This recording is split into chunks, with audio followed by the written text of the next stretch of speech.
경제학자의 서재. 신냉전의 서막 미중 패권 경쟁, 불안한 미중의 미래. 54인의 석학, 46개의 질문으로 알아보는 미중 관계 그리고 한국과 세계의 미래.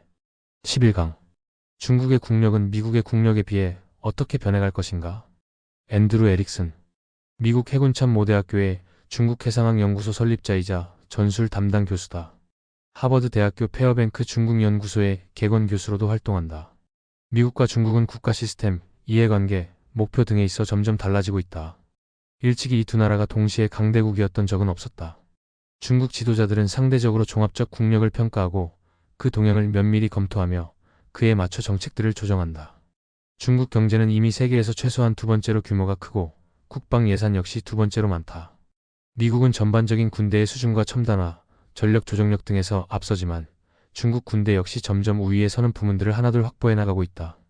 지역적 세계적 안보, 국경을 넘어서는 모든 영역의 거버넌스, 국제법과 국제기구, 국제질서 등 많은 것들이 두 강대국의 경쟁에 달려있다. 이 모든 것은 국제사회에 있어 오늘날 가장 중요한 문제로 중국의 국가 권력이 미국과 비교해 어떻게 변화해 나가는지를 예의주시하게 된다. 국력 비교 계산 목표들 변화 동향. 국력을 세밀하게 계산하기란 어렵다. 따라서 국가 목표 및 그 목표를 성취하기 위해 필요한 역량 및 그 실행 수단 등을 비교하는 것이 효율적이다. 비교 계산. 종합적 국력은 국제체제의 모든 중요한 차원에서 영향력을 행사하거나 타국의 영향력에 저항할 수 있는 해당 국가의 능력으로 정의될 수 있다. 미국 정부는 종합적 국력을 일반적으로 외교, 정보, 군사, 경제로 범주화한다. 그러나 국력을 측정한다는 것은 대단히 어렵다. 이러한 구성 요소를 계량화해 체계적으로 계산하려는 많은 시도가 이루어졌으나 그 결과는 극히 복잡할 뿐만 아니라 소프트 파워의 영향력이나 혁신 및 변혁의 잠재력 같은 중요한 무형적 요소들을 놓치는 경우가 많은 것으로 나타난다. 그런 이유로 미국과 중국의 분석가들은 국가의 상대적인 국력 순위를 매길 수 있도록 넓은 범위에서 각종 평가 도구들을 개발해왔다. 종합적 국력을 평가하려는 좀 더 현실적인 접근들은 잠재적인 미래 시나리오까지 다양하게 고려하며 강대국의 향후 발전 경로에 영향을 미칠 수 있는 핵심적인 역동을 조사하고 평가한다. 목표. 미국의 전반적인 전략 목표는 기존의 규칙 중심의 국제 질서를 고수하면서 부분적으로 그 질서에서의 미국의 지도력을 유지하는 것이다. 점점 이러한 구도를 바꿔놓으려는 중국의 시도에 대응하고 저항하는 일 역시 그 목표에 포함되고 있다. 중국의 공식 문서와 선언들은 오늘날 강대국들 가운데 중국이 가장 거대하며 또 대체로 전략적인 목표를 가지고 있음을 아주 명료하게 보여준다. 시진핑은 중국 공산당의 권력과 정책이 국내 외적으로 도전받지 않도록 애쓰면서 중국을 다시 위대하게 만들고자 한다. 그는 이러한 야심찬 계획을 민족 부흥이라 규정했으며 2049년까지 달성해 나갈 중요한 목표들을 공표했다. 여기에 따르면 중국은 2035년까지 군사적 현대화를 완성하고 2027년까지 첨단 전력 수준을 향상시킬 예정이다. 이와 관련된 목표로는 지금의 영토 분쟁을 중국에 유리하게 해결하는 것이 있다. 구체적인 일정은 명확히 제시되어 있지 않지만 이는 분명 중요한 문제다. 중국은 홍콩 문제를 강압적으로 처리하는 한편 우선적인 군사적 목표로서 대만을 손아귀에 넣을 것을 설정하고 있다. 확실히 시진핑은 이런 역사적 위협을 이룩하려는 야망에 차 있다. 그러나 이 야망의 일부는 미국 및 그 동맹국가 우방국의 체계적인 반대에 직면하고 있다. 그러므로 중국이 이러한 중요 목표들을 실현해 나가는 속도와 강도는 중국의 국력이 미국의 국력에 비해 어떻게 변화하느냐에 달려있다. 발전 동향과 국력의 요소. 구조적인 향후 발전 동향은 국력 변화의 전망을 평가하는 데 유용하다. 이러한 동향에는 인구, 환경과 기술, 경제 및 군사적인 국력의 구성 요소들이 포함된다. 인구, 환경, 기술.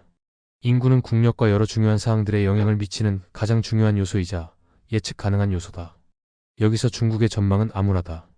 1990년대 초반에 이미 출생률이 인구 대체 수준 이하로 떨어졌으며 노동 가능 인구는 2015년에 정점을 찍은 뒤 점차 줄어들고 있다. 2028년 이후 전체 인구는 14억 4천만 명 이상을 넘어서지 않으며 노동시장 신규 진입 인구는 2030년까지 절반으로 감소하게 될 것이다. 2040년에는 결혼 정년기의 남성이 여성보다 3천만 명 더 많아지며 중국 정부의 예측으로는 65세 이상의 고령 인구가 3억 4천만 명에 이를 것으로 보인다. 노인 인구가 미국 전체 인구보다 많아지는 것이다. 또한 중국의 전체 인구는 매년 400만 명씩 감소하게 될 예정이다. 조만간 역사 속에 어떤 국가보다도 많은 은퇴자를 가진 나라가 되는 것이다. 그리고 과거 어느 때보다 적은 노동인구가 그들을 부양해야 한다. 2100년이면 중국 인구는 현재의 절반으로 감소할 수 있다. 일찍이 그 어떤 강대국도 역전된 인구 피라미드를 가지고 번영을 계속 이어가지는 못했다. 중국은 2015년 한 자녀 정책을 폐기했으나 너무 서둘러 도입한 바람에 출생률은 이미 인구 대체 수준 아래로 떨어져 버린 후였다. 또한 그 정책은 두 세대에 걸쳐 삼촌이나 숙모, 사촌이 없는 외동아이들을 만들며 친척 없는 가족의 비중을 증가시켰다. 이런 가족은 부모와 한 명의 자식, 혹은 기껏해야 부부와 두 명의 자식으로 구성된다. 부부가 모두 외동일 경우 잠재적으로 양가 4명의 부모와 8명의 조부모에 해당하는 숫자의 노인들을 책임져야 하기에 이들은 전례 없는 노인 부양 의무에 직면하게 된다. 2500년 동안 이어진 유교 기반의 강력한 가족 네트워크가 갑작스럽게 해체되면서 회복 탄력성과 기업가 정신 역시 심각하게 손상될 위기에 처한 상황이다. 결국 중국의 극적인 고령화 및 인구 감소는 미지의 도전 과제인 셈이다.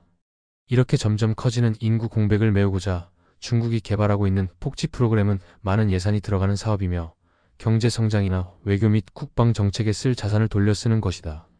외동아들인 병사가 결혼하지 않은 채 사망한다면 가문의 대가 끊기는 것인데 이런 현상이 늘어나면 중국의 군사 기획에도 상당한 영향을 줄 수밖에 없다. 인구 문제는 선진국의 공통된 장기 과제라고 할 수 있지만 중국은 이에 대해 어느 나라보다 대비 없이 그리고 대규모로 직면하고 있다. 중국에 불리하게 작용하고 있는 또 다른 근본적인 요소는 바로 환경오염이다. 중국은 세계에서 가장 끔찍한 공기, 식수, 토양 오염으로 고통받는 국가다. 이것은 경작에 적합한 토지 비율이 낮아져 식량 안보 리스크가 높아지는 결과로 이어진다. 오염은 중국의 성장과 보건의료, 생산성, 그리고 전반적인 국가 번영의 질적 양적 측면에 모두 심각한 부정적 영향을 미친다. 마지막으로 중국의 기술은 상당한 잠재력을 보유하고 있지만 다음의 이유에서 만병통치약은 아니다. 첫째, 그 기술로 다른 도전들을 완전히 해결할 수 없다. 둘째, 중국 기술의 첨단화와 혁신 역량은 아직 절반의 성공으로 남아있다. 중국이 자체 개발한 코로나19 백신의 제한적인 효과는 중국의 혁신이 그 수요에 비해 여전히 부족함을 보여주는 중요한 사례다. 셋째, 고령화와 친족 유대감의 감소가 기술 혁신을 불가능하게 만들지는 않더라도 그 동력을 약화시킬 것임은 분명하다. 경제. 중국이 가진 가장 유리한 잠재력은 논란의 여지는 있지만 그들이 점점 동아시아 경제의 중심으로 복귀하고 있고 국제적으로 경제 확장의 강력한 추진자라는 점이다. 이러한 특징은 중국의 옛 왕조 시대와 많이 닮았다. 대략 2세기 전에 중국은 전 세계 부의 약 30%를 창출했다. 미국 국가정보위원회 NIC는 중국이 2040년까지 세계에서 가장 큰 경제 대국이 될 것으로 전망했다. 중국이 전 세계 GDP의 22.8%를 차지하면서 20.8%를 차지하는 미국보다 조금 더 큰 규모의 경제를 가지게 된다는 것이다. 그러나 중국의 성장의 속도는 느려지고 있고 채무는 증가하며 개혁은 지연되고 있다. 중국이 국가 적세계적 차원에서 추진 중인 1대1로 같은 거대한 인프라 개발 사업은 인상적인 투자이기는 하지만 재정적으로 지나친 부담이 된다. 지난 30년 넘게 추진된 중국식의 따라잡기 경제 성장 모델은 지속될 수 없을 듯하다. 중국은 개발도상국의 고질병인 중간 소득 함정에 빠져 선진국 수준으로 경제 발전을 이루지 못할 위험에 처해 있다. 중국 지도부는 새로운 성장 모델을 지지할 수 있는 국내 소비 기반의 경제로 이행한다는 목표를 세웠으나 이를 성취하지 못할 듯하다.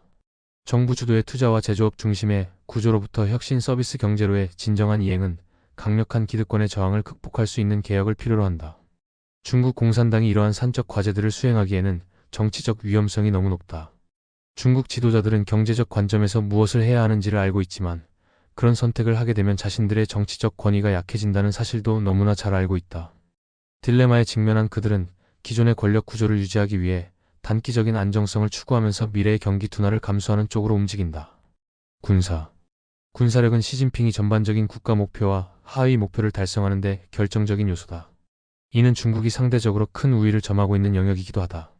지리적으로 인접한 지역에서의 군사적 목표 달성을 최우선시하면서 전력을 집중하고 있는 중국군은 동북아시아의 하나여 미군에 맞서고 있다. 중국의 결정은 미국의 안보 공약과 지역 질서를 전환시킬 수 있는 행동들을 촉진할 수 있는데 특히 대만과 관련해 더욱 그러하다. 따라서 이 문제는 분석가와 정책 결정자들에게 초미의 관심사로 떠오르고 있다. 중국의 군사적 역량과 군대 배치 수준에 종합적으로 경쟁할 수 있는 상대는 미국 정도다.